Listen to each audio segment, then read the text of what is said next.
আসসালামু আলাইকুম। আজকে একটি পিঠার মাঝে দুইটি স্বাদ একসাথে পেয়ে যাবেন, তালের পিঠা এবং কেকের স্বাদ। দুইটি এক রেসিপিতে রয়েছে। এই পিঠাটি আপনারা চাইলে প্রিয়জনের জন্য বিদেশেও পাঠাতে পারবেন। তালের পিঠা তৈরি করার জন্য প্রথমে আপনাকে যেটা বাছাই করতে হবে ভালো তাল। এই কালারের তালগুলো খুব ভালো হয়ে থাকে এর রস। তালের পিঠা তৈরি করার জন্য এখানে নিয়ে নিচ্ছি প্রথমে শুকনা চাউলের গুঁড়া 1 কাপ, এরপরে দিয়ে দিচ্ছি আরও হাফ কাপ।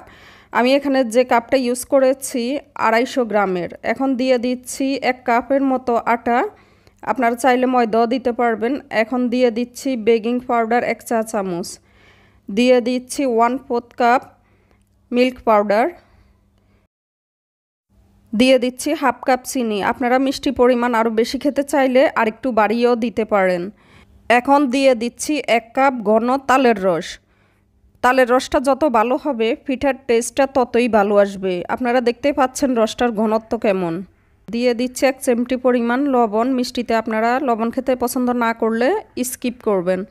এখন সব কিছু ভালোভাবে মিক্স করে নিব।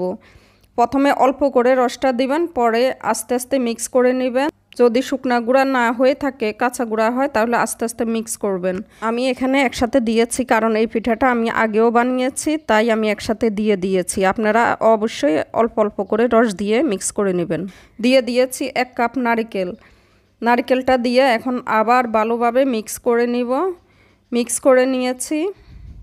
এই আটাটা শক্ত হবে, রুটির আটার থেকেও শক্ত। আর হাতে আমি তেল লাগিয়ে নিয়েছি। ভালোভাবে এখন মথে নেব।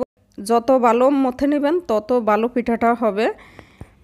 প্রায় 2-3 মিনিটের মতো সময় নিয়ে আমি এখন অনবরত মথে নেব। মথে নেওয়া অলমোস্ট হয়ে গিয়েছে। এখন বাটিতে উঠিয়ে নিচ্ছি। উঠিয়ে নেওয়ার পরে ছোট ছোট করে এখন আমি পিঠাগুলো তৈরি করে নেব। দেখেন পিঠাটা কিভাবে তৈরি করে নিচ্ছি। এভাবে আমি প্রথমে গোল করে তৈরি করে নিচ্ছি। আপনারা চাইলে লম্বালম্বিভাবেও তৈরি করতে পারবেন। তো আমি এভাবে গোল করে তৈরি করেছি এবং মিষ্টি শেপও তৈরি করে নিয়েছি, দেখতেই পাচ্ছেন। এখন আমি পিঠাগুলো ঢাকনা দিয়ে ডেকে দিব 10 মিনিটের জন্য। ঢাকনা দিয়ে ডেকে দিয়েছি। ঢাকনা খুলে দেখাচ্ছি এখন আপনাদেরকে। দেখেন পিঠাগুলো ফুলে গিয়েছে। এখন আমি মিডিয়াম হিটে রাখা তেলের মাঝে আমি পিঠাগুলো দিয়ে দিচ্ছি এক এক করে।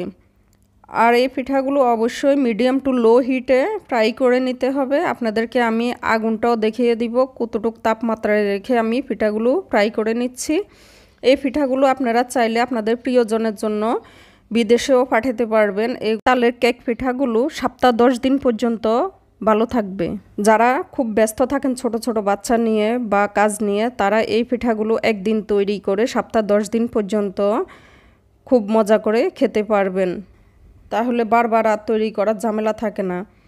এখন আমি চুলার আগুনটা দেখিয়ে দিচ্ছি। দেখেন এটা নর্মাল চুলা, এর মাঝে আমি এই তাপমাত্রা রেখেছি। আপনাদের চুলা যদি অটো চুলাগুলো হয়ে থাকে তাহলে আরেকটু কমিয়ে দেবেন।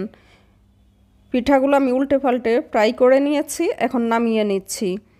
এখন আমি 2 রকমের পিঠাই এখানে ফ্রাই করে আপনাদেরকে দেখাচ্ছি। একটা হচ্ছে গোল, একটা হচ্ছে লম্বা। এক একটা ফুলে দেখেন দ্বিগুণ হয়ে যাচ্ছে। আমি আপনাদেরকে আগেই বলেছি যে পিঠাগুলো 2 রকম স্বাদ পাবেন, কেকের এবং তালের পিঠার। কেকের মতো স্পঞ্জি, নরম তুলতুলে, এবং তালের পিঠার মতো ক্রিস্পি হবে। ওয়াও, কি মজা, তাই না? তাহলে আর দেরি কেন, আপনারা বাসায় তৈরি করে খেয়ে দেখুন একবার। এখন একটা পিঠা আপনাদেরকে আমি ভেঙে দেখাচ্ছি। ভিতরে দেখেন হুবহুব কেকের মতো হয়েছে, দেখতেই পাচ্ছেন। আপনারা ফুল রেসিপিটি ফলো করে তৈরি করলে আপনাদের পিঠাটিও পারফেক্টভাবে হবে। আজকের টিপস হচ্ছে পিঠাগুলো যে এয়ারটাইট বক্সে রাখবেন, বক্সের নিচে টিস্যু বা সাদা কাগজ দিয়ে দিবেন, তাহলে পিঠা ক্রিস্পি থাকবে। আর পিঠা অবশ্যই ঠান্ডা অবস্থায় রাখবেন, গরম অবস্থায় না। এরকম নিত্য নতুন রেসিপি পাওয়ার জন্য আমার চ্যানেলটি সাবস্ক্রাইব করতে পারেন এবং পাশে থাকা বেলটি প্রেস করতে পারেন। এর ফলে আমি যখনই নতুন কোনো রেসিপি আপলোড করব সবার আগে আপনার কাছে পৌঁছে যাবে। এ পর্যন্ত সবাই ভালো থাকবেন। আল্লাহ হাফেজ।